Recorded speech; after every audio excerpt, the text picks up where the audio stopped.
Jesus, amém. Então, vamos chegar, como vocês disseram que pelo menos já falou essa ideia de liturgia, não é? E qual a forma do culto bíblico. E eu acho interessante algumas coisas que são colocadas aqui. E eu posso acrescentar, evidentemente, algumas palavras minhas e ouvi-los também sobre essa ideia de qual a forma do culto bíblico. Já deu para entender que no primeiro século, né, como as igrejas se reuniam nas casas, a turma também começou a se reunir no pátio do templo, até que uma hora foram expulsos totalmente do templo e se reuniram inicialmente em casas. Eu vou ler como está aqui e aí, por favor, fiquem à vontade para comentar, tá certo? As primeiras igrejas cristãs se reuniam em casas ou em cenáculos. Esse último eram salas grandes de casa de crentes com mais posses. Elas poderiam ter sido já construídas assim, com um tamanho amplo, ou podem ter sido ampliadas posteriormente para abrigar os irmãos nos momentos de culto. E tem as referências bíblicas aí. Os primeiros templos cristãos só começaram a ser construídos após a conversão do imperador romano Constantino, 313 depois de Cristo. Nesses cultos domésticos, né, assim sendo chamado, o que é que acontecia? Os irmãos participavam de várias formas, conforme Paulo deixa explícito 1 Coríntios 14, 26, que diz o quê? Irmãos, fazer então isso. Pode continuar. Que fazer então? Quando vos reunis, cada um de vós tem um livro, tem uma palavra de instrução, tem uma revelação, tem uma palavra em língua, tem interpretação, tudo deve ser feito com edificação. Então parecia que esse culto cristão no início, nos primeiros séculos, era um culto bem dinâmico, onde pelo menos tinha a participação das pessoas. E eu penso que independente da forma litúrgica que as igrejas adotam hoje, mas precisa haver dinâmica e as pessoas trabalharem e exercerem, poderem participar do culto. Esse autor, Richard Sturz, né, autor de Teologia Sistemática, ele comenta: as primeiras igrejas cristãs foram organizadas de acordo com o modelo da sinagoga em que nasceram. O próprio Jesus frequentava ativamente a sinagoga. Mais tarde, a igreja apostólica em Jerusalém cultuava diariamente no templo, hábito que continuou até o final do período apostólico. Era também natural que Paulo adotasse o padrão da sinagoga, uma vez que seu ministério, aonde quer que ele fosse, iniciava na sinagoga local. Assim, na primeira viagem missionária, elegeu-se uma pluralidade de anciãos em cada igreja, o que corresponde aos 10 homens adultos necessários para que a sinagoga entrasse em funcionamento. A Bíblia não estabelece, e aí vocês podem comentar, fica à vontade, viu? A Bíblia não estabelece os dias de culto, nem os horários, nem os detalhes da liturgia que devemos seguir. Deus nos deu, obrigado. Deus nos deu sua palavra e espera que todos os elementos do culto estejam baseados nela para que seu nome seja glorificado. Tem cultos em igrejas locais que tem 1 hora de duração, tem cultos em igrejas locais, pensando em Brasil, né? Que tem 2 ou 3 horas de duração, 1 hora e meia, sabe? Enfim, 4 horas, né? Então, e a forma litúrgica também. Tem igrejas bem tradicionais, eu não sei como é o culto no domingo. Eu vi um culto no domingo aqui, eu não lembro de ouvir um cantor cristão, por exemplo, né? Mas já fui em outra igreja de amigos. Eu digo que não era nem uma batista, era uma baptista, entendeu? E obrigatoriamente tinha lá no começo o cantor cristão, no céu na terra, que maravilha, essa música belíssima, né? Isso, belíssimo. Então, assim, eu digo que essa questão de liturgia, e como foi bem colocado aqui na apostila, ela não está necessariamente, é muito do governo local e da igreja local, tá certo? Conheci recentemente agora um outro pastor batista, conversei com ele ontem, e isso ele conversou bastante. Não, na nossa igreja é muito simples, fazemos 1h15 de culto, são poucas pessoas, ali menos de 30 pessoas, e eu disse, rapaz, é uma liturgia bem diferente de algumas outras. Então, não existe um padrão bíblico dizendo, olha, comece o culto com essa música, depois passe a oportunidade para os irmãos. Eu penso que isso deve se adequar à realidade local, à organização local. Eu vou dizer além, vocês não precisam concordar, a visão que a liderança dessa igreja tem sobre o culto. E aí, naturalmente, a igreja vai abraçando essa visão, sabe? E até alguns modos, né? Alguns modos que a contemporânea traz. Também, é verdade. Os cultos. Eu lembro que teve um pastor que eu conheci, que na época que os data shows estavam começando a aparecer, algumas igrejas que tinham uma condição melhor compraram data show. Hoje, a piroça da esquina tem. Não, e agora, assim, está bem atual hoje, o culto ser na penumbra. Né? Interessante. Interessante. Então, assim, eu me lembro que teve um pastor que ele disse o seguinte: enquanto eu for pastor dessa igreja, a gente não vai gastar dinheiro comprando um data show. Se perdeu no caminho porque comprou, porque se adequou a algumas coisas. Então, isso é muito como você muito bem colocou, isso vai muito à medida que dessa atualização da tecnologia, a igreja vai também se encaixando nisso. As mídias sociais vão sendo necessárias, a gente vai ter que ir para as redes sociais, e a igreja vai precisar ter um Instagram, e se possível um canal no YouTube, enfim, coisas que podem ajudar, mas não como uma obrigatoriedade e transformar nisso como uma liturgia fiel de culto. Então, uma igreja que não tem isso não é uma boa igreja. Tem gente que nem sabe o que é isso ainda direito, ou pelo menos não trabalha com isso, mas mesmo assim ali eu entendo que há uma igreja do Senhor, sabe? Exercendo uma liturgia. E aí vai. Então a liturgia vai muito da liderança local, da visão que a liderança local tem. Antes de vocês chegarem, ele estava comentando que eu já fui em igrejas que não era nem batista, era baptista. Aqui o cara começava, cantor cristão direitinho, tudo. E já outras que tem uma flexibilidade melhor, já não tem aquela obrigatoriedade. Enfim, isso vai muito relativo na questão de liturgia, organização. Chama liturgia a organização do culto local. É de acordo com a liderança, com a visão que a liderança tem de como deveria ser esse culto, tá bom? Eu tenho uma pergunta. Pois não. Uma das coisas que se discute muito em relação à liturgia são aqueles elementos que são importantes que tem no culto, na oração, na leitura da palavra, na mensagem, no louvor, no ofertório. Só que hoje em dia você tem visto a inserção de outras coisas dentro do culto, enfim, que serve a diversos propósitos, certo? Houve uma consequência sobre isso, por exemplo, a respeito desses elementos. Propaganda, avisos. Sim. Isso que entra no Não. A minha pergunta é mais especificamente sobre comunicação. Há uma tendência, dependendo do horário do culto, por exemplo, se você coloca no início, as pessoas pensam que o culto só começou depois deles. Se você coloca no final, desses avisos, acabou antes. Dessas coisas extras. Isso porque há inúmeros agradecimentos, avisos, você usa, no melhor sentido da palavra, Sim. você usa o culto do domingo, quando você tem a maior parte da igreja, para comunicar as coisas que são importantes da própria igreja. Certo. Como é que fica isso? Às vezes alguns podem entender como um elemento extra culto, né? Sei lá. Quer atender seu telefone?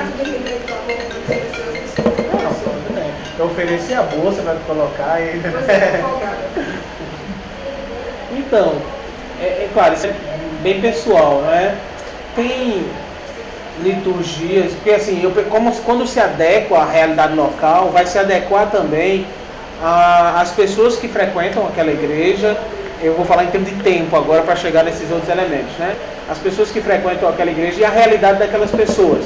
Por exemplo, nós hoje já não vivemos, há 20 ou 30 anos, nós tínhamos pequenas paróquias evangélicas, onde quem fazia parte daquela igreja eram as pessoas que eram ao redor do bairro, da rua, mas hoje essa não é uma realidade.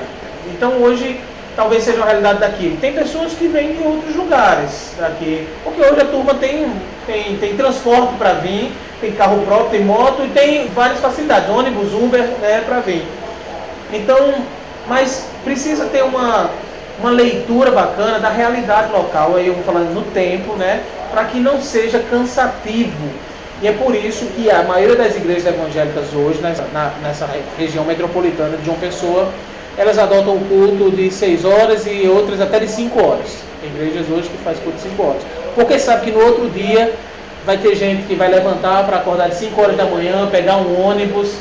E às vezes no tempo, quando você coloca muitas coisas, e isso se torna cansativo. O culto ultrapassa 2, 3 horas que acontece e fere, talvez, e é ruim para as pessoas ali por conta do tempo.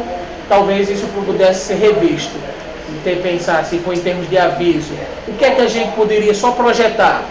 O que é que eu preciso falar?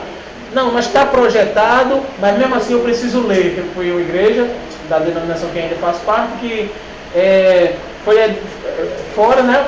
Tinha o aviso lá, tinha a programação na frente da igreja, mas mesmo assim, o pastor tal leu uma lauda enorme com toda a programação, e nessa hora a turma já não cultuava mais, já era conversa paralela. Aí talvez como se fosse um intervalo. Então aí talvez isso precisasse ter uma leitura para saber o que é necessário, o que é necessário falar. Mas há coisas que são necessárias. Aí eu tenho entendido que isso precisa da flexibilidade da liderança, da pessoa que vai dar os avisos, porque aviso, quando ele é muito extenso, ele é muito chato. Entendeu? E é a hora que a turma já está querendo ir embora. Mas é errado? Não. É necessário? Poxa, é necessário depender da programação que a igreja vai ter, às vezes uma explicação que precisa dar. Então, eu entendo que essas coisas, para a conjuntura atual, elas entram na liturgia da igreja local. E elas são importantes entrar na liturgia da igreja local. Talvez o que eu diga, de outro lado, tem flexibilidade com relação ao horário e a realidade que as pessoas têm. Então, eu fiz parte de uma igreja, quando eu cheguei de volta do sertão, aqui em João Pessoa, que fui para a igreja onde hoje estou contribuindo lá, e cheguei congregando, e tinha pessoas idosas na igreja que iam a pé, andar quase 1 quilômetro a pé, e assim, calor de torar a igreja, sem ar-condicionado, teto mais baixo do que esse, com telha brasilite fininha. Foi a primeira coisa que eu disse: não, mas a gente precisa mudar esse teto aqui, sabe? E assim, eu algumas vezes precisei marcar 35 minutos de aviso. E teve uma hora que eu já ia me levantar assim, minha esposa segurou meu braço assim: não segura não, porque ele está ajudando a gente aqui, entendeu? E aí eu ia me levantar, porque eu não suportava ouvir 35 minutos de aviso daquilo que todas as pessoas já sabiam. Gente, terça-feira tem culto, venha, tal, tal. Rapaz, a turma vai vir, isso não é o meu apelo no final do culto, para a turma vindo para o culto de oração, e vai mudar não, isso não. Entendeu? Então eu penso que é um pouco da flexibilidade na liturgia, né? Inserindo essas coisas que você se referiu. As outras coisas não, de oração, de leitura da palavra, de participação da música. Isso eu penso que faz parte em qualquer liturgia. Algumas mudam só os momentos, mas essas outras coisas vai precisar da flexibilidade da turma. Professor, tem o que eles chamam de princípio regulador do culto, né? A gente também princípio regulador sim. do culto, né? Em relação à forma do culto bíblico, tem vários livros, né, que já falam sobre essa questão do princípio regulador. E tem pessoas que são mais, eles se chamam de ortodoxos, conservadores, enfim, e tentam seguir esse princípio regulador à risca. Que nada mais é de que, assim, quem defende o princípio regulador do culto, ele pega passagens da Bíblia em que um determinado indivíduo foi fazer uma adoração, foi adorar a Deus, e naquele momento de adoração ele fez determinada coisa. Exemplo Abraão, exemplo Paulo, quando fala da igreja de Coríntios, né? Então ele pega vários fragmentos e pega aquilo ali e tenta transformar numa regra. E fora daquilo, fora do que os personagens da Bíblia fizeram, não se pode ter no culto. Inclusive, assim, quem defende mais à risca esse princípio regulador do culto diz que música para cantar em culto só tem que ser salmos, não pode passar de salmos. Então, um determinado... Uma chama salmodia. Eu tenho amigos que formaram comigo, que pastoreiam igrejas, que só cantam os salmos. Só salmos, pronto. Então se baseia mais ou menos nisso, né? Então, assim, eu queria saber o que o senhor tem sua visão a respeito desse princípio. Há princípios... Eles defendem tira-dança, porque não existe tira-dança. Qualquer outra coisa. A dança já é tipo demoníaca, essa turma, né? Satanás puro. Então, eu tenho que sempre falar com cuidado, porque tem pessoas que amam a Deus, que são servos fiéis de Deus, que não cantam outro tipo de música que não sejam os salmos. Então tento ser cuidadoso com relação a isso, mas não há um princípio normativo de uma liturgia de culto, porque isso se adequou muito na questão do Novo Testamento, se adequou muito às realidades das igrejas locais, em Corinto, em Tessalônica. Em cada realidade, quando a gente lê o Novo Testamento, a gente vai observando que Paulo inicia sua forma de cultuar, sua forma de pregar, com algumas diferenças, não no conteúdo, mas na forma, porque, por exemplo, em Corinto ele começou para ir para a sinagoga, mas não deu certo na sinagoga. Ele foi expulso da sinagoga, aí vai para a casa de um cara chamado Crispo, e tinha desistido de tudo, né? Paulo disse: o sangue de vocês seja sobre a cabeça de vocês, eu estou livre de vocês, mas Deus dá em sonho, né, uma visão a ele, e ele disse, olha, que tinha muita gente na cidade, e aí o principal líder da sinagoga se converte, e aí ele começa então uma liturgia diferenciada numa casa, não mais na sinagoga. Na sinagoga ele não teve os primeiros convertidos, foi na casa de alguém, e aí na casa de alguém muda um pouco a liturgia. Então não há uma definição. Seria até muito bom, talvez, se tivesse, se o Novo Testamento nos dissesse, olha, faz assim, começa o culto desse jeito e tal, mas não tem, porque eu entendo aquilo que nós conversamos agora, que isso vai se adequar à realidade local, como foi no Novo Testamento. Agora, nós podemos pegar princípios, tanto do Antigo Testamento, em toda a Bíblia, na verdade, e esses princípios nós possamos inseri-los no culto. Mas não de forma normativa, inclusive na questão dos salmos, porque tinha todo um contexto para a turma no Antigo Testamento. Os judeus cantavam os salmos. No Novo Testamento se começou assim, mas vai além disso, porque a Bíblia pede a música que seja com salmos, hinos e cânticos espirituais. Os salmos são os salmos. Os hinos eram canções que já se tinham naquele tempo, que não estavam nos salmos, então que não eram Bíblia, mas que eram canções que partiam da Bíblia, né? Cânticos espirituais, provavelmente, isso aí há uma divergência, mas provavelmente fossem cânticos espontâneos, que na hora da ministração alguém pudesse estar cantando. Então assim, eu digo, naquele tempo do Novo Testamento a turma já tinha um louvor, em termos de música especificamente, que ia além dos salmos. Não há nenhum princípio normativo que se diga que hoje a gente só possa cantar os salmos. Também não há nenhum princípio que diga que não se possa cantar, Renato, sabe? Então é errado o cara só cantar os salmos? Eu penso que é descontextualizado, sabe? Mas é uma opção que a pessoa faz. Você falou aí exatamente, está em Colossenses capítulo 3. Colossenses também, né? e Efésios. Os Santos e Salmos. Isso. Eu sofri um certo período, quando a gente só cantava a capela. Sim. Aí Mas era uma realidade local, isso. Ou era porque era proibido o instrumento? Não era proibido. Isso. Então você fica querendo colocar o instrumento aqui. Aí ele foi falando, que instrumento? Se eu cantar baixo, uma coxé, uma pandeirola, e um violão, né? Uma harmonia melhor. Sim. E meus irmãos disseram que aquele instrumento era do Satanás, que era da escola do Senhor Silvana, que Nem o pagode do bode. Mas tinha um cavaquinho também para completar aí? Não tem sanfona. São 150, eles que Salmos, né, todo tipo de instrumento. Sim, e naturalmente o salmista ele tinha em mente todos os instrumentos da época. E essa questão de instrumentos, quem estuda música sabe melhor do que eu, eles foram progredindo e se criando outros instrumentos que... Do mesmo modo, bater palmas. Não chegou nesse tempo, não. Bater palmas na igreja é um pecado. Você não já leu o Salmo 47? Eles não dizem Eu penso... palmas. Nós cometemos essas falhas. Eu digo nós porque a gente é o corpo de Cristo e eu sei que foram outros irmãos, mas nós cometemos essas falhas como igreja. Mas o bom é quando a igreja foi abrindo os olhos para entender melhor o que as escrituras queriam dizer, e hoje pode ter esses instrumentos e se contextualizar. Talvez em um contexto de Brasil e de um grande centro aqui, seja muito difícil a gente ter 4 horas de culto, mas a gente vai para outras realidades.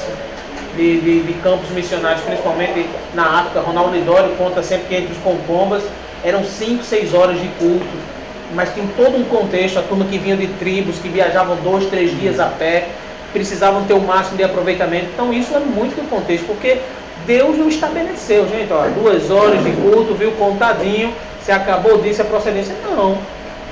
isso vai da capacidade da inteligência que Deus deu a liderança e a igreja como um todo para ter uma percepção sobre o tempo. Então, assim, tem um louvor da igreja aqui, participei aqui, poxa, muito bacana, mas não tem um tempo para ir para o louvor? Não tem um tempo que está em acordo, né, de vocês, porque estava em acordo com a igreja, tem um tempo, entendeu? Dava para ser 2 horas? Pô, acho que se vocês segurassem a garganta, dava para ser 2 horas, mas se só fosse música, não estaria completo o culto também.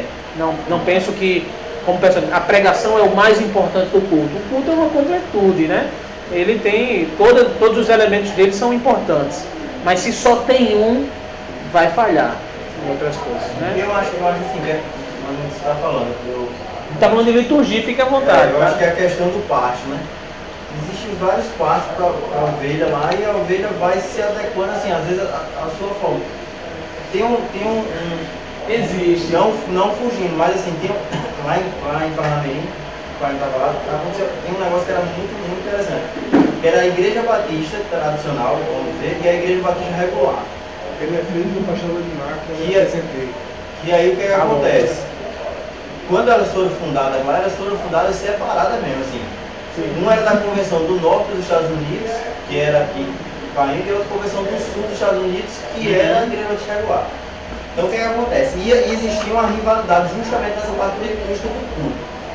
Que a Batista do Norte, que era da Convenção Nossa, o que acontece? Aí a gente tinha guitarra, tinha bateria, tinha louvor, tinha dança, tinha tudo. E a da Batista regular, que era na mesma rua, era impressionante, era 500 metros uma da outra. Não podia ter nada. Então lá só podia tocar, era aquele piano de cauda, né? Na regular. Na regular, era só aquele piano de cauda, não podia palmas e violão. Sim. Era a única coisa que podia. E aí na época que a gente chegou lá, existia uma rixa, não, qual é a mais correta? Sim. E aí pai foi esse jeito dele, né? Foi conversando, não existe mais. Existe o seu pasto. Uma ovelha fica onde vocês se sintam bem. E foi ao longo do tempo tirando essa rixa das 2 igrejas. Sim. E aí você vê que tinha gente numa e na outra. E cultuavam a Deus. E aí foi se acabando que eu acho que o que estava errado. O que estava errado era o quê? Era a rixa dos irmãos. Não, a minha é melhor porque toca. A regular não aceitava guitarra, parece que guitarra na época era negócio do rock, quem tocava fazia uma cruz, cabeça para baixo. Né? O violão assim, tinha o braço assim, você fazia assim, na verdade era a demonstração de uma cruz. Era a moto Honda também? Era cruz. Quem lembra da moto Honda? Aí não aceitava. Eu tive uma, nunca tirei a cruz, viu? Pronto. Aí a igreja batista regular, lá o que era que acontecia? Ela tinha um local para evento, para acampamentos. Aí para quebrar esse, o pai começou a fazer o quê? Começou a alugar o espaço deles. Não, vamos fazer batismo, não, fazer batismo lá. Não, vamos fazer lá. Aí foi, acabou isso quê? Aí o pai sempre fala assim, veja o seu plano, a gente não pode fugir do princípio. Pronto, eu penso assim também. Aí acabou o que estava errado. Gente, tem gente, eu conheço pessoas assim, não poucas, né, mas também não muitas, mas conheço algumas pessoas que são da Assembleia de Deus e que até que saíram, tentaram ir para outro lugar, mas nunca se adaptaram a um sistema de liturgia que não fosse o da Assembleia de Deus. Quando eu estive no Sertão, quando eu pude contribuir lá com o Reino de Deus do Sertão, e assim, só tem 2 igrejas, a gente lá, né, Missão Evangélica e a Assembleia de Deus. E foi uma luta para a gente tentar fazer um culto, porque a prefeitura cedeu, olha, a gente quer fazer um culto no aniversário da cidade, os evangélicos poderiam fazer, e isso em vez de ser bênção, isso foi um caos.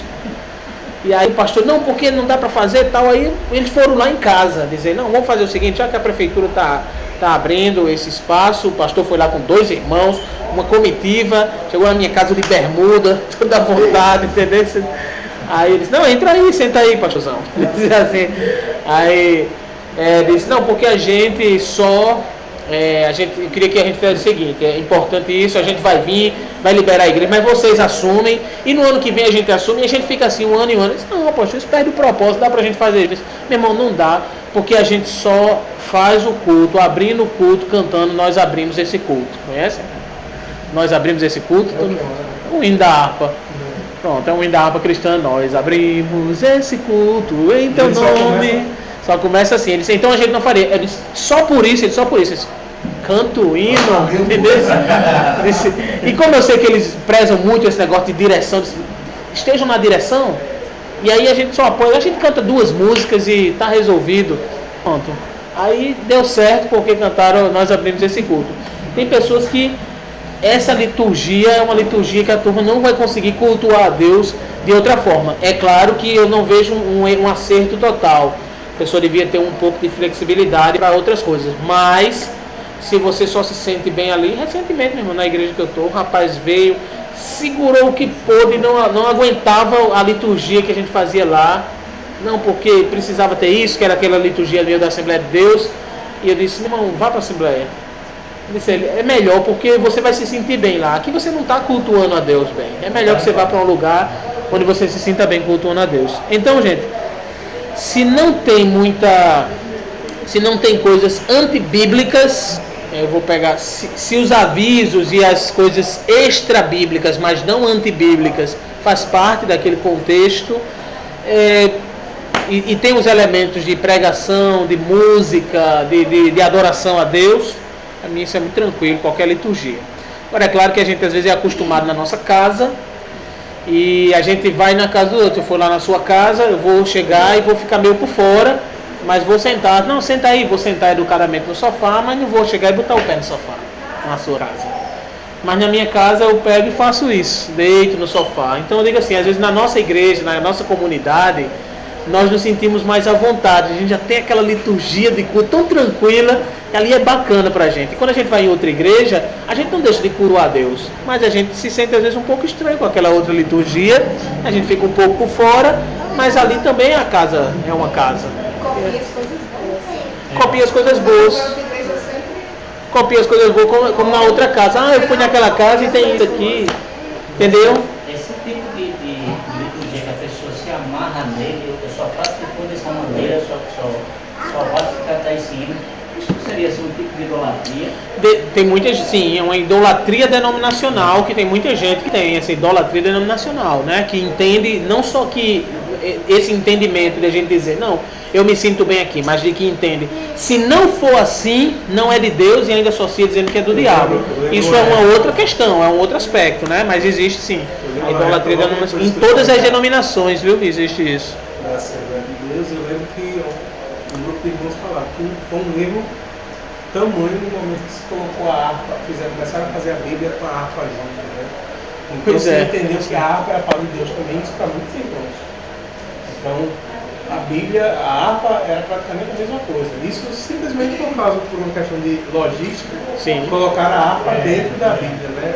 Para os irmãos não esquecerem. Para os irmãos não ter 2 livros, né? E começa a santificar a harpa. Até hoje. E acabou que a harpa, da mesma forma que a palavra de Deus, ela tinha um momento... E o mesmo peso da palavra. O mesmo peso da palavra. Não poderia faltar. Um culto sem harpa cristã não poderia faltar, da mesma forma que a palavra não poderia faltar. Então, por aí.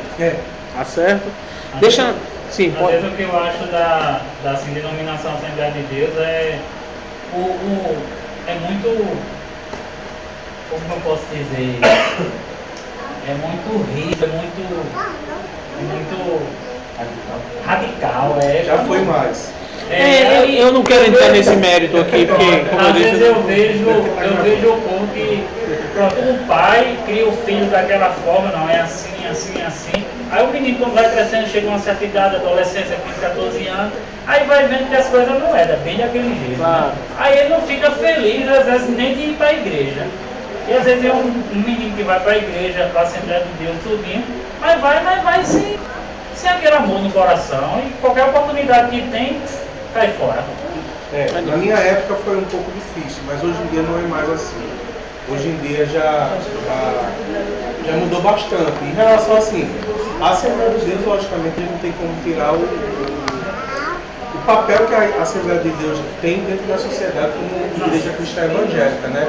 Que a gente fala mais em relação à doutrina que divergiu um pouco da nossa. Porém, a questão dos usos e costumes, porém já mudou muito. Mudou muito mesmo. Beleza, como eu disse, eu saio desse mérito aí. Eu prefiro até que a gente siga aí outra questão aqui, né? Também, né? Cabeludo, Tem nenhum irmão de lá aqui que possa dizer alguma coisa, né? São eles, aí. Cassiano, mas... Sim, pois não. Não, só uma coisa engraçada, estava comentando que ele falou da batista regular. Eu nunca fui na igreja batista regular, mas eu lembro que toda a gente era quando eu era criança. A igreja que a gente era também na mesma rua, tinha ali das três.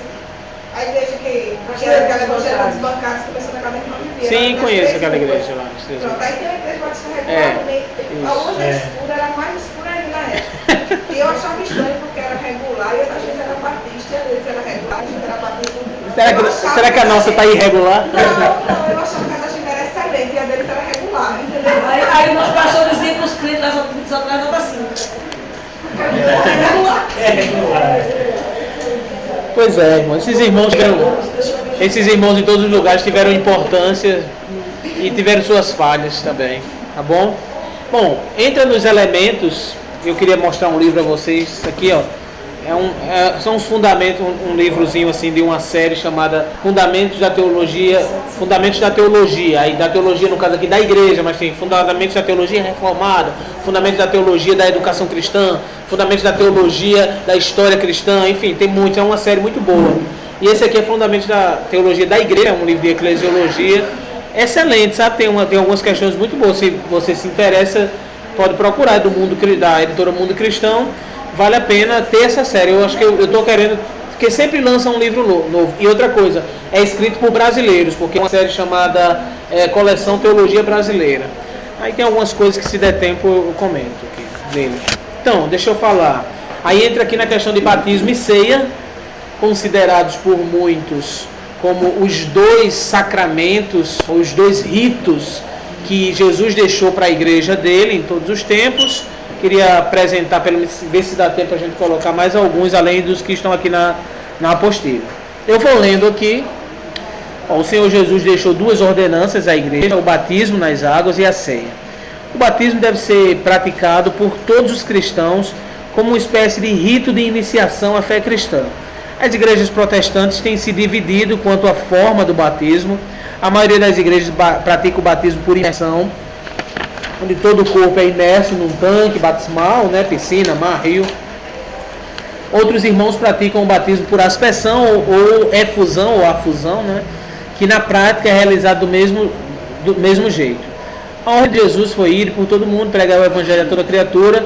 Quem crê e for batizado será salvo, mas quem não crê será condenado. A igreja cristã deve ministrar o batismo de acordo com esse ensino bíblico e a tradição da sua denominação.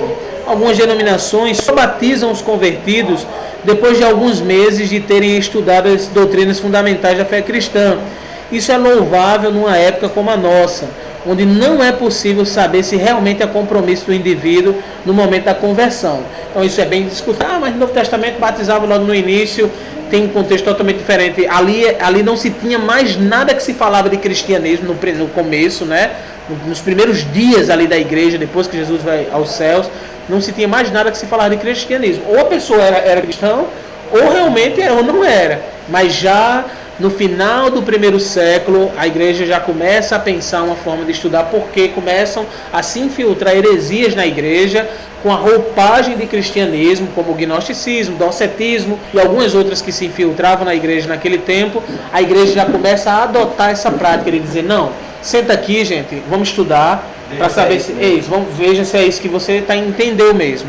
Então essa prática de estudar as escrituras com alguém que vai se batizar é uma prática que é bíblica, porque estudar as escrituras faz parte, e que a igreja vem mantendo ela desde o final do primeiro século até hoje.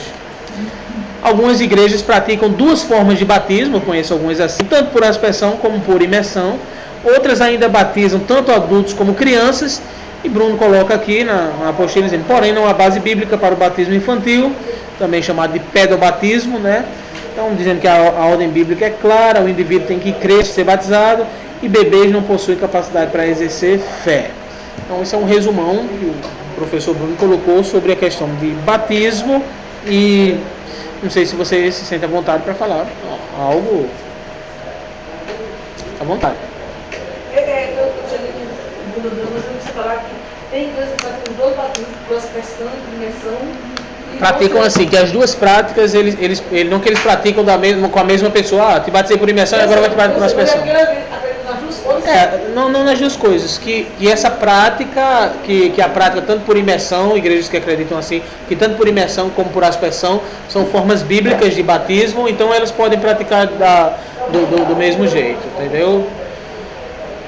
E algumas igrejas, né, batizam crianças ainda, por mais que estejam dizendo que não é, alegando que não é um batismo. A gente já falou sobre isso aqui. Pronto. Já falou daquela igreja luterana. Eu gosto de comprometer o professor.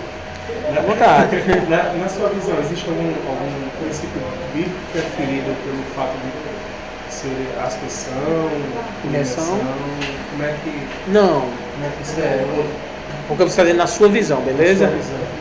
Fui batizado por imersão, só batizei pessoas até agora por imersão, entendeu? Mas não tenho nenhuma dificuldade, tanto de ter irmãos que são batizados por aspersão, como de receber, por exemplo, irmãos que foram batizados por aspersão. Tenho amigos, pastores batistões, que receberam congregacionais e presbiterianos como membros de lá e não batizaram de novo. Mas conheci também no sertão os caras que não a receberam, porque só receberiam se ele realmente fosse batizado por imersão. E aí não receberam essas pessoas como membros e as pessoas também não quiseram se submeter a isso, sabe? Por exemplo, tive uma moça que eu conheci e ela presbiteriana, mas mesmo assim os pais dela só quiseram que ela se batizasse depois dos 12 anos, fazendo o entendimento de fé que ela tinha. Eles discordaram a questão do pé do batismo lá, então, por isso que ela se batizou só depois dos 12 anos, é crente até hoje, desde criada na igreja e tal. E saiu, veio morar aqui em João Pessoa, do interior, e foi frequentar uma igreja batista, e para se tornar membro tinha que se batizar de novo. Ela disse, não, e explicou isso, olha, eu nem como criança fui, porque se fosse como criança tudo bem e tal, e aí não aceitou de jeito nenhum. Mas como eu disse, eu tenho colegas, amigos meus que são, só que eu não entro no mérito do que a pessoa pensa, eu respeito demais isso aí. Mas tem amigos meus que, um amigo mesmo pessoal, batistão, eu chamo ele, então um batistão, e ele recebeu lá um casal presbiteriano e não batizou de novo, né? Então eu não tenho problema. Você batizaria por aspersão? Batizaria, se necessário. Não faria se não necessário. Tenho hoje os subsídios ao meu redor para batizar por imersão e continuo essa prática. Mas se fosse necessário, de todo jeito, eu sofri muito no sertão, mas mesmo assim fiz tudo para batizar por imersão, de uma forma que a gente construiu até um tanque ao lado da... É simbólico ainda numa situação dessa. Então, pois é, eu penso que aí... Só ver essa quantidade de água. Eu não entro muito nesse aí, não. Para eles representa realmente vida. Mas então, aí construímos um tanque ao lado da construção da nossa igreja lá, construímos e a gente botava uma tenda e praticava os batismos. Esse aí eu achei mais simbólico, não pela imersão, mas sabe por quê? Porque esse tanque, ele era na rua, não literalmente na rua, mas era sem muro. E as pessoas, os vizinhos, tá todo mundo testemunhando lá o batismo. E de forma, numa cidadezinha desse tamanho, de 3 mil pessoas, todo mundo ficava olhando, mas rapaz, esse batismo dos crentes é bonito, né? E eu aprendi isso com o Dr. Shed, me lembro de uma palavra do Dr. Shed aqui no Betel, quando eu era aluno de lá. Dr. Shed, o batismo precisava ser com uma piscina no meio da principal praça da cidade, para que todas as pessoas pudessem ir lá olhar esse ato de fé. Tem várias igrejas de São Paulo, igrejas grandes, eu já vi isso. As pessoas me falaram que os batistas não são dentro da igreja mágica.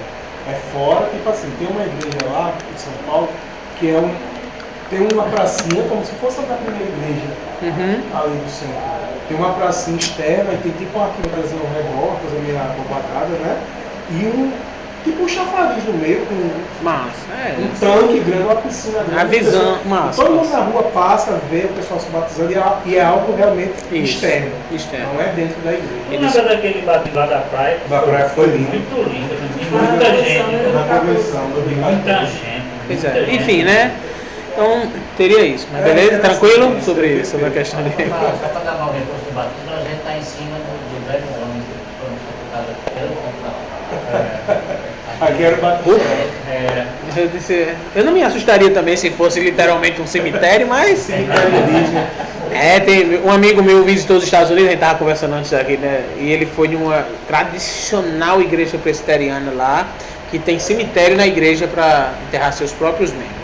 Ele disse, Rapaz, era um negócio muito massa. O culto acontecendo e da janela eu via lá atrás as cruzes e ali era a turma que era membro da igreja que era enterrada. Eu disse, muito louco isso aí. Na igreja católica eles fazem embaixo, né? Na igreja católica faz embaixo, ou, por exemplo, tem uma cidadezinha aqui, Cuitegi, a igreja, o cemitério é no terreno da igreja católica, literalmente, você tem que entrar pelo muro da igreja católica para ir para lá, porque há alguns anos fazia parte, né? Inclusive, por exemplo, na cidade onde eu morei, eu tenho fotos, tá nas minhas redes sociais, isso aí, no Facebook, pelo menos, o cemitério de Pagão, eu tenho essas fotos que tinha lá na cidade, porque quem é que quem não podia ser enterrado no cemitério? As crianças que não eram batizadas ou crentes e filhos de crentes. E essa turma criou tipo um cemitériozinho no meio da estrada. Eu passei no caminho para um sítio. Vou parar aqui, vou tirar a foto aqui. E tá lá. Isso aqui tá. Aqui eles chamam. Isso aqui é o cemitério dos pagãos, que era a turma que não era batizada. Quando o cemitério fazia parte da igreja católica, era dele mesmo. Depois teve um problema governamental, que eu não sei dizer isso, o governo tirou isso e disse, não, o cemitério é público. Né? Mas Sim, na guia, na frente da igreja da guia era o cemitério. Era o que eu ia falar agora. Interessante. É na frente. Da turma que não podia ser enterrada lá no cemitério, né? Assim, Não, não sei enterra se todo todo mundo. mundo pagou, não. Eu sei que o cemitério é na frente mesmo da igreja. Pronto. A igreja é aqui, o cemitério é de frente. Pronto, beleza. Voltando agora, porque a gente falou do sepultamento simbólico, né? E foi para um literal, mas voltando para a questão da ceia agora. Vou ler aqui. Inicialmente a ceia do Senhor era um jantar na igreja, onde os irmãos se lembravam do sacrifício do Senhor Jesus. Ela foi estabelecida pelo próprio Jesus, aí o texto, ministrada pelos líderes eclesiásticos nas igrejas locais, tal como Paulo fez em Corinto. Com o passar dos anos, a igreja decidiu que não celebraria mais a ceia semanalmente, mas mensalmente. Esse passar dos anos aqui é séculos. Até hoje tem igrejas que celebram semanalmente. E tem igrejas que celebram até anualmente. Quem sabe ainda. Há ainda igrejas que celebram a comunhão semestralmente, tá aqui ou até anualmente. Né? Atualmente a celebração ocorre na maioria das igrejas com um cálice pequeno de suco de uva e um pedaço pequeno de pão. A maioria das igrejas hoje da estrutura denominacional celebram dessa forma. Aqui é quase um bom francês. Aqui é quase um bom francês. Não, mas engraçado. Adorei a mudança aqui, os diáconos, ó, parabéns. Foi? Só uma manteiguinha. Falta só uma. Eu ia dizer isso, fiquei com medo de dizer, para a turma não se ofender, sabe? Dá uma manteiguinha. Ficou lá em cima. Pegada diabo! Era muito pequeno. É porque a história é lá. Quando o pastor terminava a celebração da ceia, ele não comeu o pão. Tem esfarelado, tá? Só pode. Parecia aquelas partidas. Agora vamos compartilhar, irmãos, entre a gente. Ei, não, vamos lá, seguindo aqui. Ainda bem que só compartilha o vídeo. Compartilhar o pão, ele... Já por isso, né? Então, a ceia é santa e geralmente os cristãos brasileiros a chamam assim. Porém, na Bíblia não encontramos a expressão Santa Ceia. Esse ato simbólico está imbuído de significado profundo e espiritual. Não devemos cear sem estar em comunhão com Deus e tampouco devemos deixar de cear. Caso alguém não esteja em comunhão com o Senhor, deve seguir o mandamento bíblico, examine-se o homem a si mesmo, e dessa forma coma o pão e beba do cálice. Isso é, examine-se a si mesmo e não os outros. Examine a si mesmo em caso de pecado, arrependa-se para cear. E eu penso que mais vai a ideia do discernimento, o texto de 1 Coríntios. Porque Paulo está repreendendo irmãos que estavam participando do jantar, literalmente, e não esperavam os outros e bagunçava. Paulo diz, vocês não estão entendendo o que é o corpo e o que é o sangue de Cristo. Vocês não estão entendendo o propósito disso aqui. O propósito disso aqui, dessa ceia, eu sempre gosto de dizer isso quando estou celebrando, é que eu não sou a pessoa mais importante agora, que eu tenho que lembrar do meu irmão. E aí, na igreja onde eu estou, a gente está tentando fazer na ceia um jantar depois do momento do ato técnico, né? Da igreja, a gente faz o jantar depois. Eu disse, olha, a ceia realmente é agora. E, irmãos, pode, nunca mais eu venho aqui, vou dizer isso agora. Mas ó, isso aqui é o ato simbólico. A ceia como o Senhor Jesus quer. Comunhão. Onde eu vou chegar ali, pegar um prato e eu não vou querer chegar na frente da fila porque você é mais importante. Isso é a ceia que o Senhor está ensinando aqui em Corinto. E aí, Fernando, toma? Isso. Fazer um jantar. Porque por conta da liturgia, do culto, nem sempre daria para fazer essa ceia literal. Mas depois que termina aquele momento litúrgico, o culto continua. Ele disse, agora vamos comer. Mas olha, pensa na pessoa que está do teu lado. Por quê? Porque no começo a turma queria chegar logo, botar o seu primeiro. Eu disse, não. E outra coisa, só come de novo se você souber que todo mundo comeu. E alguns princípios reguladores de comunhão, de que vai quebrar algumas coisas. Então eu penso que tem entendido. Aqui no culto de Natal, quando a Assim, igreja era a bem igreja menor. faz no Natal. Não, mas Pois quando a é. igreja era bem menor. Não tem condição, não. Tem não. Não, claro, é verdade. À medida que vai Mas crescendo, precisa. Então, que a segunda igreja faz, nada que a Xandra está falando da ceia do Senhor. A ideia mais é de comunhão, assim, comunhão com fraternidade. Não, agora à medida que. A comunhão que ele está falando seria esse tipo mesmo que o Senhor ensinou na ceia. Porque a ceia é constituída após do jantar mesmo, né? Sim, era um jantar literalmente. Ele está falando isso, ele está dizendo Então que a ceia o princípio regulador permanece. Então o que é que acontece? Mas só que quando a igreja tem um número de pessoas muito grande, isso pode ser mantido com os pequenos grupos. Os jovens podem fazer isso e trazer esse mesmo princípio, porque seria mais difícil fazer com todo mundo. Mas eu penso que isso aí é uma percepção. Não, vamos fazer aqui, ó, o grupo de homens da igreja vai fazer. Enfim, né? Isso aí. Eu só sei de uma coisa, se for comigo, É nóis. é Churrasco principalmente. Deixa o irmão falar aqui pra gente não perder o. Se você ia falar publicamente, meu irmão. Nossa, eu não sei se essa ideia do professor de pegasse mesmo aqui e vinha tanta da gente ceiar aqui depois. Aí isso Aqui estava fazendo pequenas confraternizações. Eliane ainda faz ainda. Eliane faz? Faz. Ah, eu vou pra lá. Vamos ver as principais interpretações sobre o que acontece com os elementos da ceia no momento da ministração. São, primeiro, transubstanciação, que ensina que o pão e o vinho se tornam em corpo e sangue de Cristo. Essa é uma posição defendida pelo catolicismo. A consubstanciação, os elementos permanecem do mesmo jeito, mas Jesus está presente neles. Posição de Martinho Lutero e de muitas igrejas hoje, de muitos pastores. 3. A metáfora ou sinal. Jesus estava presente, encarnado, quando afirmou que os elementos eram seu corpo e seu sangue. Por isso se trata de uma metáfora, tal como eu sou a porta. Posição de Zwinglio e dos batistas em geral. Presença real, Jesus está presente nos elementos, mas não está contido no afixado. Uma posição de Calvino. Então isso aí... o 3, tu não entendeu? O 4. O 4 é muito parecido com o 2, sabe? Muito parecido mesmo. Por exemplo, essa ideia de que a presença dele é real ali, naquele lugar, porque isso é muito parecido com o 2, na verdade. Mas não está cumprido. Mas não é literalmente ali, o pão não se transforma literalmente no corpo e nem no sangue. Pois é, não sei porquê. Se ele está presente, não está cumprido, é matemática. Isso. Maior que, menor igual. Está presente, mas não está cumprido. Eu vou deixar isso aqui para que o professor Bruno possa responder com mais propriedade. Tá certo? Eu não estava nem preparado para essa aqui agora não, beleza? Aí eu vou enrolar e não vou responder com honestidade. Isso aqui, tá certo? Bom, deixa eu apresentar esses aqui antes de falar, porque eu vou pegar o meu celular, porque eu não trouxe o computador, Bruno, senão não tem data show, eu vou então pegar algumas imagens aqui de uma aula que eu dei de eclesiologia e vou falar, por exemplo, normalmente a gente vai ver quais são os dois ritos, os dois sacramentos, os dois atos que Jesus deixou para a igreja. Aí está resumido em batismo e ceia.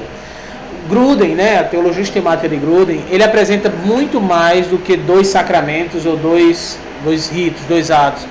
E eu gosto muito dessa ideia, porque ela abrange mais o corpo de Cristo. Está aqui apresentado para vocês quais são o que de forma geral a igreja evangélica acredita, batismo e ceia. Mas eu vou aqui usar meu celular porque eu precisei botar as imagens aqui. Eu vou aqui mostrar para vocês algo que Gruden coloca como mais... a gente chama, né, de sacramentos, que seriam ações sagradas ou ordenanças, mas que tem mais do que batismo e ceia. Gruden coloca o seguinte, o ensino... Deixa eu botar aqui outro. Ele coloca, por exemplo, outros como o ensino da palavra de Deus. Ele coloca o ensino da palavra de Deus como um ato também da igreja. Ele diz: o ensino da palavra de Deus proporciona graça, que é um meio de graça. Lembrei agora o termo, estava tentando lembrar. Gruden chama batismo e ceia de meios de graça. Calvino chamava de sacramentos, enfim. E aí Gruden coloca alguns que vai além do batismo e ceia. Um deles é a pregação da palavra, né? O ensino da palavra. E ele diz que o ensino... Por quê? Porque esse ensino da palavra ele vai dizer que é poder para a salvação, poder e sabedoria de Deus. Diz que fomos gerados pela palavra, de que a palavra nos dá entendimento, todos com textos bíblicos fundamentando isso. A palavra nos dá entendimento da redenção, a palavra tem poder para edificar, a palavra é lâmpada para o nosso caminho, é útil para o ensino, encorajamento e correção, ela nos dá esperança de prosseguir na caminhada cristã, ela é poderosa, é comparada com martelo e fogo, é eficaz diante de todas as necessidades da humanidade. O crescimento saudável da igreja está relacionado ao ensino correto da palavra também. Então Gruden coloca que o outro meio de graça é o ensino da palavra. Outro meio de graça, ele bota batismo, ceia, e outro meio de graça que ele coloca é a oração. Acho interessante isso de Gruden.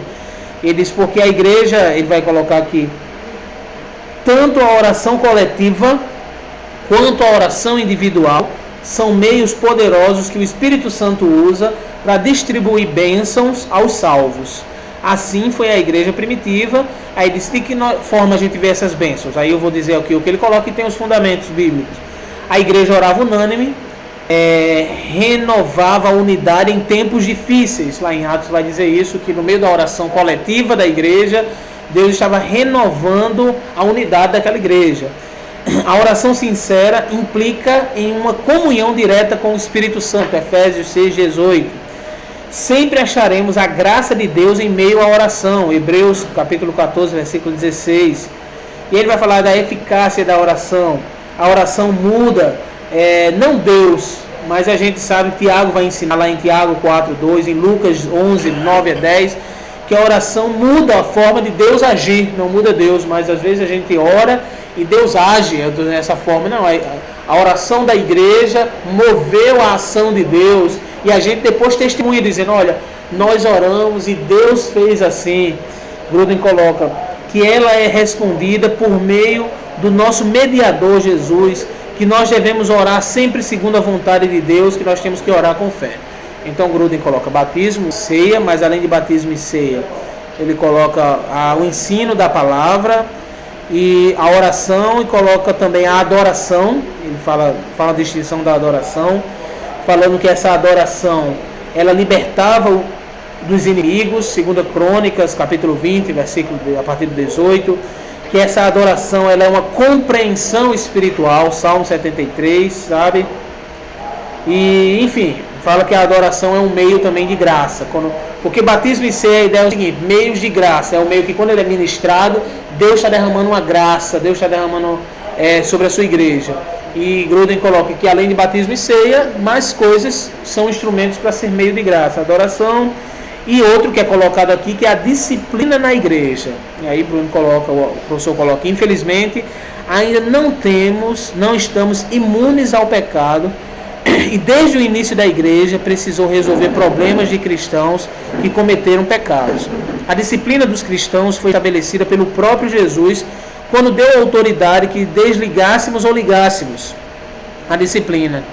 Em Mateus 18, 15-35 está a base da disciplina cristã.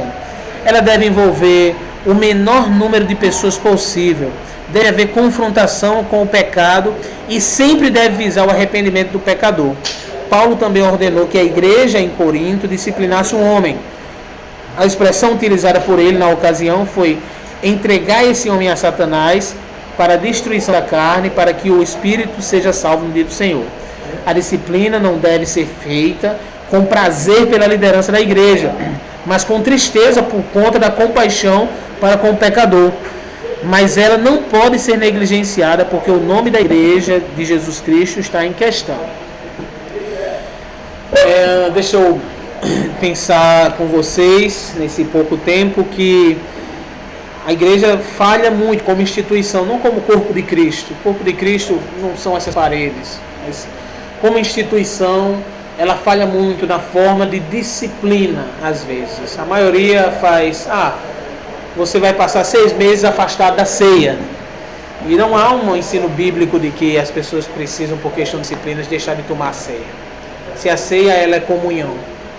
Sabe? E eu estou colocando isso aqui para nunca mais voltar, talvez, tá certo? Eu penso, não a ceia. Talvez por organização, alguma atividade, dependendo, isso precisa ser a sabedoria que vem do Senhor para o julgamento correto, né, de alguns atos. Mas sempre para inclusão, sempre para trazer aquela pessoa para a comunhão. E a ceia é um dos maiores símbolos dessa comunhão.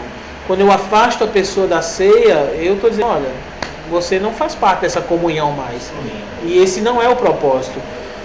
Talvez casos como esse que Paulo passou em Corinto, que Paulo não está dizendo que vai acontecer sempre, que é o caso que ele se entregou a Satanás, e é um caso de uma exclusão e de um extremo, mas existe.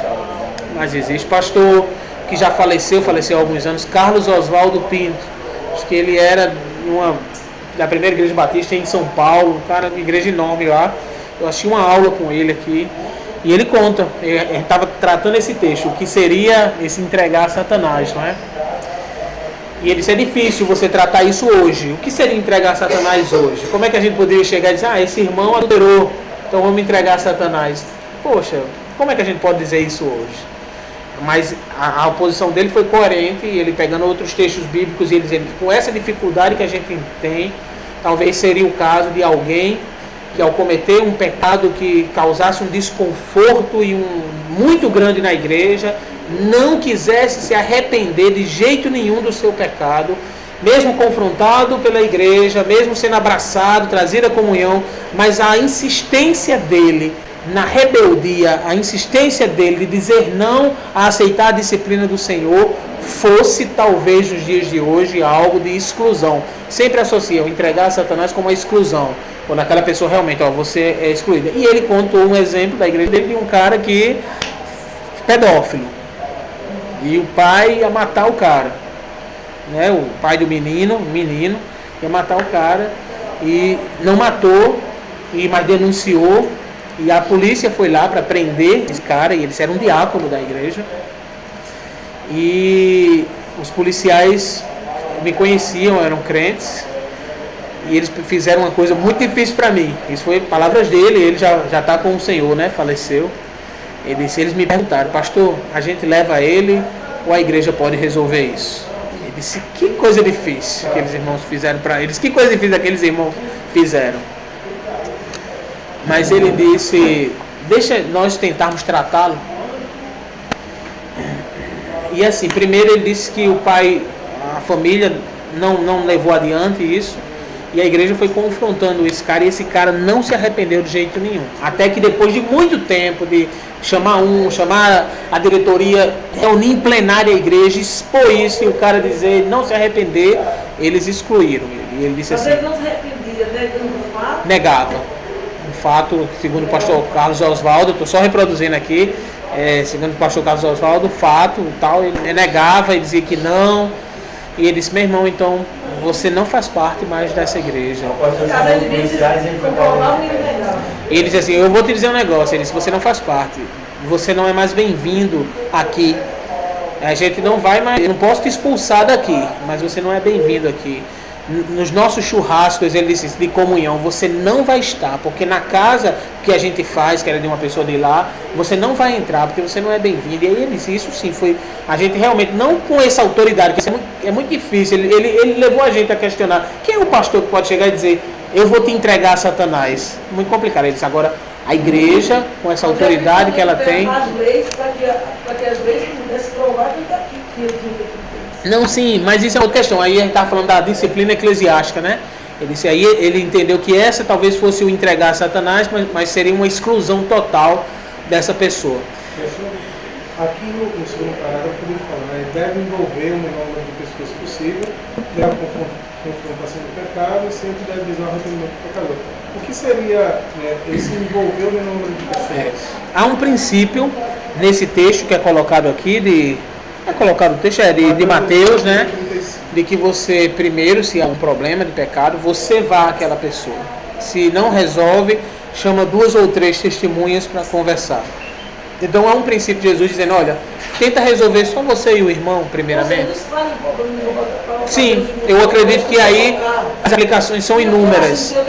E seria o seguinte, o cara pecou contra mim, ou fez um pecado, meu irmão, você está errado. Eu penso sim, dessa forma. Mas assim, no caso você envolve disciplina, como fica aqueles momentos de disciplina? Pelo menos aqui na igreja já foi assim, certo. Faz muito tempo que não é mais. De você levar a pessoa lá na frente, chamar a igreja todinha, tal, como é que... Esse envolver.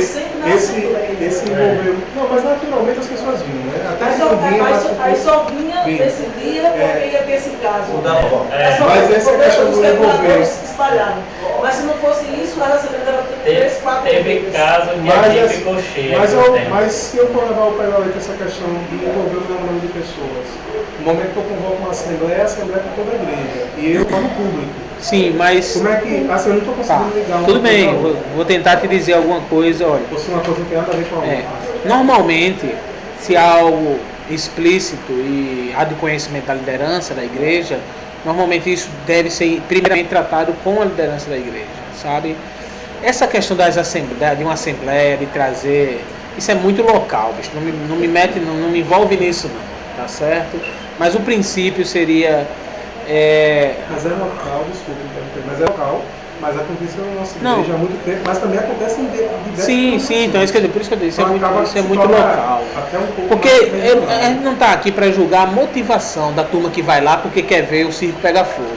Entendeu? Isso é uma motivação errada. A disciplina envolve restauração. Para mim a ideia é trazer essa pessoa para perto. Entendeu? E assim... É importante dentro de um contexto dizer, olha, seria importante nesse período você talvez não exercesse essas atividades para que você estivesse bem. A gente sempre associa muito a problemas sexuais, né? Mas se for o caso, para que leve essa pessoa à restauração, o ideal é que tivéssemos pessoas capacitadas nas igrejas locais para trabalhar e abençoar nessa questão, mas trazendo essa pessoa de volta para o contexto e para a comunhão da igreja. E a ideia também desse afastamento é por uma questão de preservar a própria pessoa, da não exposição. Com certeza, com certeza. O foco aqui, que eu acredito, é visar o arrependimento do pecador. Sim. Né? É fazer de um jeito que ele reconheça que a exaltação foi um amor para trazer ele de volta e não para perder. Com certeza. Isso muitas vezes, nem todas as pessoas da igreja, eu Sim. outra coisa de mim, viu? Descansa. De mim. Nem sempre eu estou preparada para isso. E há um misto do coração, de sentimentos, de uma série de coisas que a gente não entende, mas que Deus é sempre fiel justo para eu entendo dessa forma. E é o próprio Deus que vai trabalhando nisso. Daí a questão de uma liderança espiritual extremamente amorosa, pronta para isso, porque a pancada não é fácil, independente de situação de disciplinas. Então, é interessante envolver o número de pessoas, porque há um sensacionalismo muito forte. As pessoas vibram com a tristeza do outro, né? Com aqueles outros. Então, assim, trabalhar isso dentro dos nossos corações é como você fala, a questão de comunhão, de preparação da liderança. Nem sempre todos os irmãos estão preparados para esse impacto. E às vezes gera uma situação que realmente é melhor que não se saiba, entendeu? Para que haja, isso aqui é um mais importante, porque isso aqui não é fácil não, viu? Você fazer isso aqui, ó. A primeira coisa difícil é menor número de pessoas, é muito difícil. A segunda coisa difícil, confrontar o pecado, também é difícil. E muito difícil é quando fazer todo esse processo de arrependimento do pecador. Eu acredito que conduzi-lo novamente à comunhão, de forma e trazer inclusive a restauração daquilo, do seu dom, do seu chamado. Do seu serviço. Pontuado aqui, parece que são passos a seguir. Às vezes a gente lê, às vezes a gente lê aqui, parecem passos a ser seguidos. Mas na prática, por isso que Jesus é perfeito. Na prática, isso requer questões macro, entendeu? Tipo, tempo, Isso. conhecimento de Deus, como são o amor, Oração. carinho dos irmãos, oração. Não, porque não é mais fácil você chegar e dizer, tá longe da ceia. 6 meses, depois você volta. Isso é terrível, é assim, você pecou, professor, você está fora. Como se a gente também fosse Pequei. imune a isso, entender essa graça de Deus, entender o confrontamento do pecado e o arrependimento do pecador é um processo de amor. Sim. Né? Então, enfim. Confronto e o confronto em amor. É um padrão. Ali está o ponto a gente seguir. Não está dizendo que é fácil fazer isso, porque é mais fácil fazer dessa forma. Vamos reunir a plenária aqui. A gente está aqui, essa pessoa fez isso, 6 meses sem ceia, depois volta. Como se fosse geradeira de arrependimento. Não é fácil, mas o processo é esse, é sentar, é restaurar, é indicar, é levar essa pessoa a ser ajudada e amar. E amar. Não dizer que a pessoa está certa, de forma nenhuma. E o interessante é quando... Dizer que está certo é assim, É o confrontamento. E tem uma, desculpa só dizer, é uma palavra a mais, dizer assim, e tem um olhar de misericórdia. Porque normalmente a gente tem um olhar de realmente de querer derrubar. Não vou nem falar de jogar, de condenar. A gente não tem um olhar, o primeiro olhar de misericórdia, de entender que, poxa, esse irmão está errado. E aí também vê o outro lado, o lado da pessoa que porventura cometeu algo que é ruim, que vai desonrar o nome do Senhor e desonrar a igreja do Senhor. Mas tem pessoas, passei isso recentemente com alguém, que nós sentamos, nós conversamos, nós dissemos, olha, isso está errado, mas a gente quer você trabalhando aqui. Mas você precisa passar por isso. E a gente vai estar perto, trabalhando junto, mas precisa passar por isso. E a pessoa disse, não, eu não vou retroceder. E eu disse, isso não é retroceder. Isso é você aprender, é dar um passo de início novamente. Então vai ter também nisso aí, vai ter pessoas que não vão aceitar de jeito nenhum e vão sair daquela igreja local, mesmo se a maioria dos irmãos dessa igreja local queiram abraçar e queiram lá. Porque isso aí é arrependimento da pessoa. Isso, o nosso processo é ajudar e ter pessoas capacitadas, que não é fácil, é um desafio grande ter pessoas capacitadas. Por isso que eu gosto muito de ter as parcerias, que nem sempre na minha denominação tem, mas se tem alguém com uma dificuldade, um jovem chegou para mim e disse, ó, pastor, eu estou lascado, pornografia, isso aqui, a gente abraçou e disse, meu irmão, faz o seguinte, e ele partiu e disse assim, eu queria não tocar um tempo. Eu disse, então se você não se sente bem para isso, é bom que você não faça isso, mas vamos fazer o seguinte, tem essa pessoa, um amigo meu e tal, essa pessoa vai te ajudar. E eu digo, já é alguns parceiros que a gente vai tendo, e essa parceria, eu vou dizer a vocês, é uma palavra minha, ela vai além, porque eu preciso buscar essa parceria com irmãos de muitas denominações, inclusive assembleianas. Pessoas que estão ali para chegar e dizer assim, eu posso ajudar essa pessoa nessa área. E aí, ó, tem alguém que vai te ajudar nessa área aqui. Então, enfim, é um desafio, não é perfeição não. E a gente quebra a cara, erra também muito, né, quando faz isso. Eu sempre penso que é vida, depois do que eu falo. Não, é porque eu me lembro assim, alguns casos que o pai me acompanhou, e na verdade pastores. A gente falou de ovelha e a gente viu toda a dificuldade quando fala de ovelha, né? Quando é um pastor que erra, ou que cai no pecado, alguma coisa do tipo, parece assim que toda a vida dele, de 10, 20, 30 anos, parece que não valeu de nada. Porque aconteceu algo e assim, que a maioria, pelo que a gente conviveu, né?